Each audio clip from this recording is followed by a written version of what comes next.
Naša osnovna šola Angela Besednjaka že drugo leto in pol sodeluje v projektu Pogum.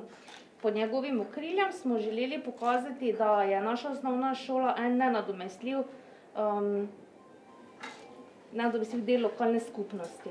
Ko smo učenci 3 leta nazaj vprašali, kaj želijo, vsaki želimo pomagati. Tako da smo se odločili, da bomo pomagali širši skupnosti. V tem letu, torej v zadnjem letu projekta, smo se odločili, da ponovimo dejavnosti, ki so jim bile najbolj všeč. In to je bila ravno zbiralna akcija in donacija knjig in izdelava in predaja voščilnic. Najlepša hvala. Naša klinika se je s tem obogatila svojo zbirko, ki bo zelo prišla prav našim bolnim otrokom, da se bodo lahko malo kratkočasili v tem času. Nas veseli, da smo lahko pomagali in bili del tega. Hvala. Prosim. Otroci smo zbirali knjige in izdelovali voščilnice. Izvolite. Najlepša hvala ti, Ana.